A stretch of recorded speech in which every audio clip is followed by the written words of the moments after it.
All right, so let's take a look at our hives. Today we're going to be feeding them and inspecting them and just seeing how they are as we get into the fall. So the first hive I'm looking at is one of the splits that I made, and the splits generally aren't super strong the first year you make them, but they could be productive and fine. So the main thing I'm looking for is, do I think they will survive the winter? And that's a combination of things of how much food do they have stored up and how sort of much brood do they have. So we're just going to take a look. So we're going to speed up all the kind of slow parts because it's a lot of it. I'm going through 4 hives and that's just a lot. So I'm taking off the feed box. There's frames that are empty that they can build wax on in the feeder. Now we're going to get into the actual frames. Kind of the rule of thumb I try to look at is I want to see like 2 frames worth of food and 4 of brood. And if I don't see that, then I'm going to consider combining them. So you can see on some of these, you see the little cover bits, that's brood. And what I want to see is a bit more of a full pattern, which fluctuates. You know, if they all hatch out recently, there'll be a lot of empty. And what I can see in a lot of this is larva. So I know there's a laying queen, I just got to find her. And so I'm just checking it all out. So these are all brood frames. So this one could be fine. It doesn't have a lot of food yet, but that's what the feeding is for. And here we go, we have a bee that stung my glove. It didn't get through to my hand, but you know, this happens.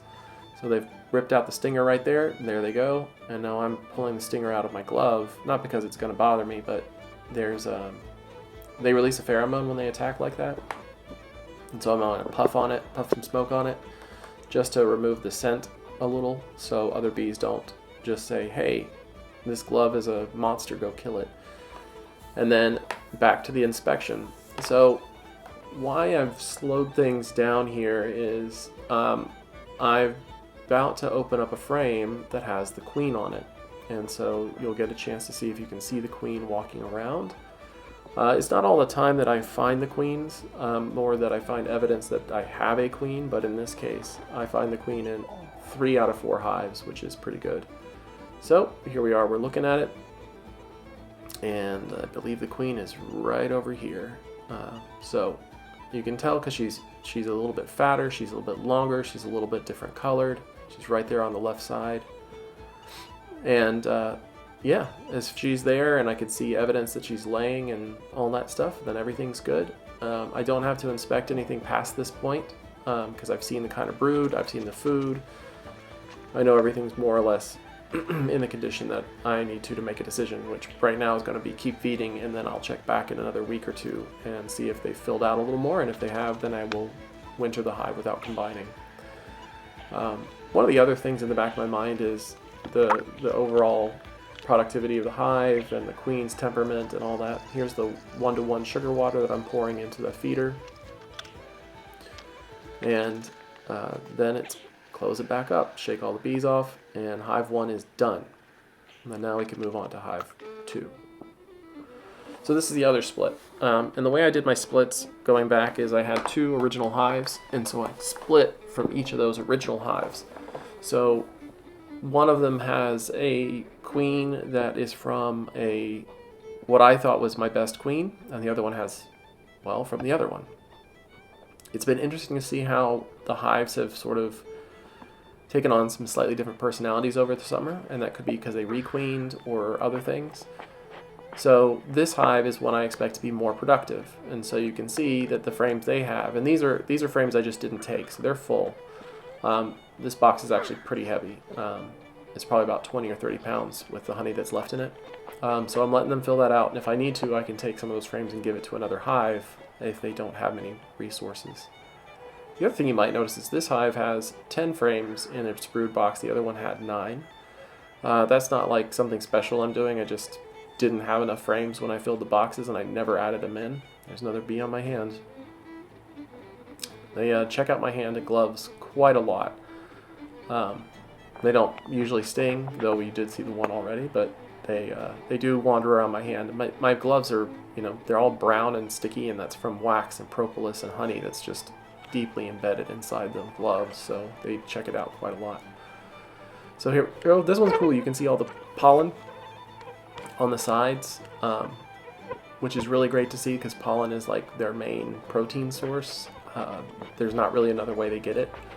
So protein, like seeing pollen stored up, is always a great sign in terms of how healthy they're going to be. Um, it's also cool because it's just different colors over the year. So here's a very large empty brood frame, and that one's full of food as well. So this one's got the food thing going on.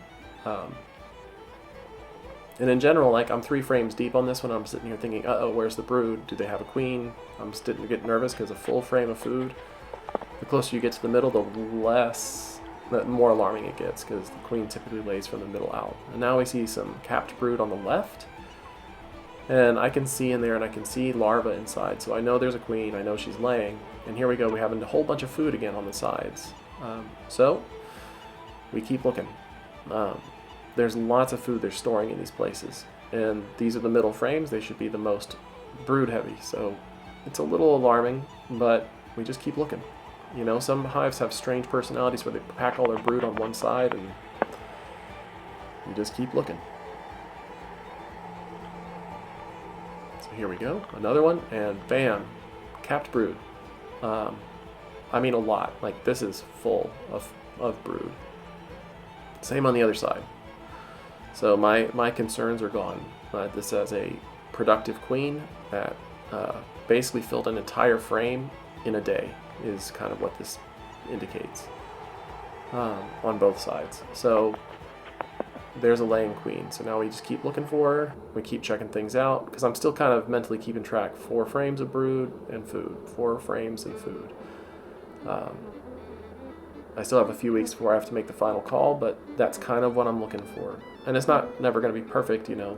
The one I just pulled and this one are close to it, but you just have to make a judgment call. Like, in aggregate, do you think you've got that?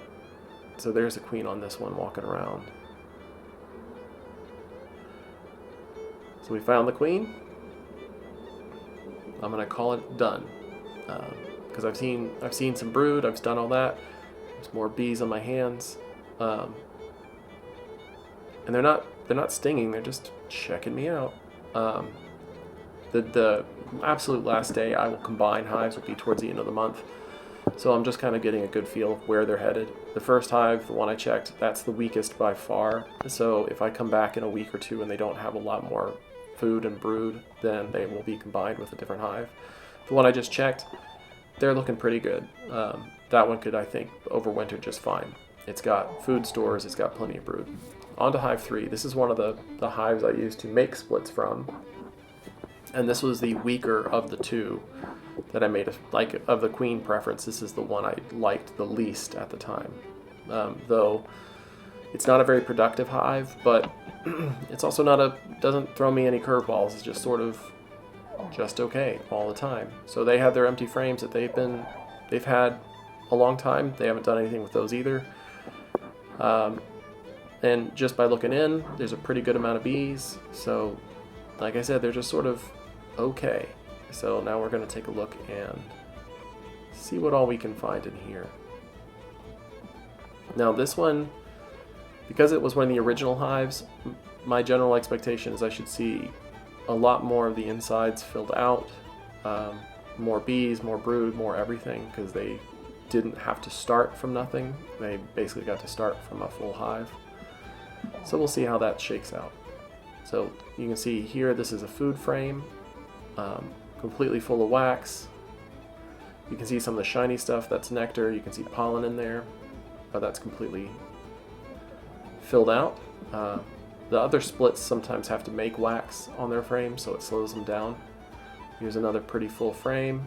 This is a new frame I must have given them, but you can see that they've packed pollen in some of those already. Bees are so weird about how they decide to build wax. Like, sometimes they won't touch one side of the frame, but they'll fill the other half out. Sometimes they'll do it from a weird spot outward. Sometimes they build strange patterns. Like, you just don't know. So that waxy cap stuff on the what's the bottom? That's honey.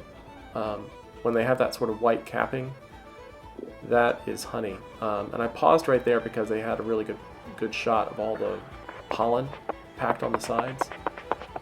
Some reddish orange pollen, not like your sort of yellowy pine pollen that I think a lot of us associate with it. And here we go. We have a sort of textbook frame of brood ball in the middle and food on the perimeter. You can see the shiny honey and nectar that they're packing in on the sides, and that sort of circular shape of brood in the middle. And so I have gone through this video, gosh, a bunch of times, and there's a ton of brood there, and I can't find the queen. I never, even though I've rewatched these clips, I never found her. That doesn't mean she's not there. I can tell that she's around because of the eggs and the larvae in all stages. I just didn't find her. And, you know, she could be on the bottom board. She could have walked to one of the other frames in between. Like, she can go anywhere. They don't fly after they're mated, so she didn't fly out, but she's in there somewhere. I just didn't find her. So another really big frame of brood. So again, like, I would expect this one to be pretty good because it's one of the mother hives I split from, so they've had the most resources to prepare with.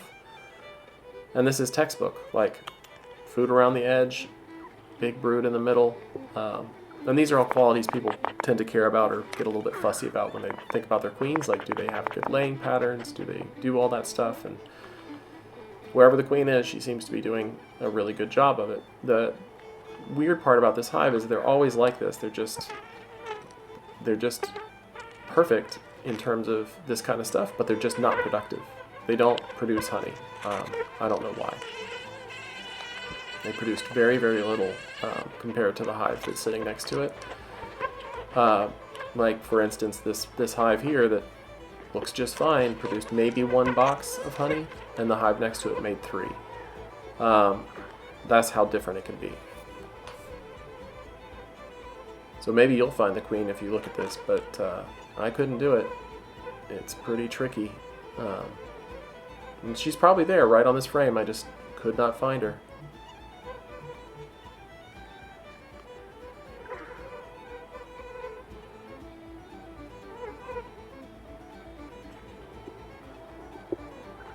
I don't usually check the outermost frame because they're usually empty, but there you go, hive 3, done. Now we move all the frames back to slide in the last frame I took out, feed it, and then we come back in a week or two and keep putting more food on them. And the other thing I can do in between is equalize. So that first hive that had a little bit like, well, maybe it's good, maybe it's not, and I have another one that's really strong like this one, I can pull some of the frames out of this one and give them to them, and vice versa, and then I basically will have created a hive that can overwinter. So I have lots of options because I have all these hives that can give me resources to use. Hop on the food box, and when it's time for the winter for real, I will probably take off those 5 frames, and that way I have enough room for food in there. But that's it for that hive. Now we just got to put the lid back on. Or feed it first. So here we go. Get the funnel, pop that in.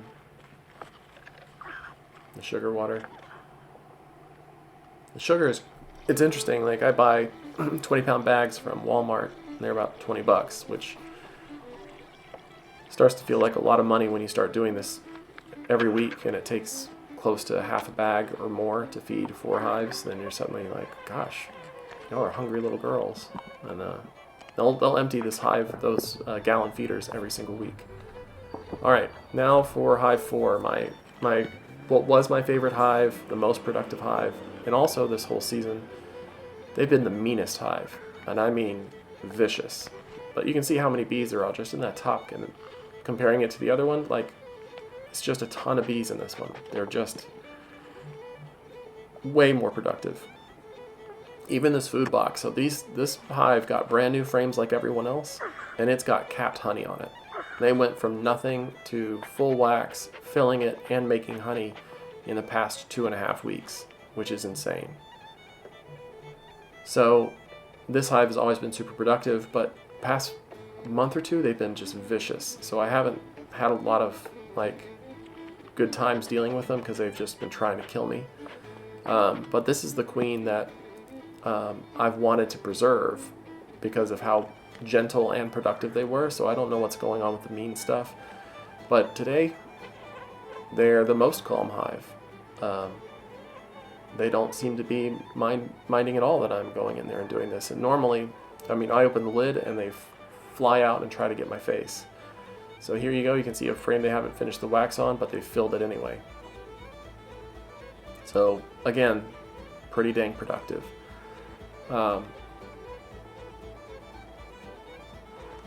now we keep going. So when it's interesting that, you know, you can see some of these and it's like, okay, they filled that one full of brood. This is another brood frame, but you can tell like a lot of bees hatched off to the side, but they're filling the perimeter with food and they've got the brood in the middle. And yep, very productive.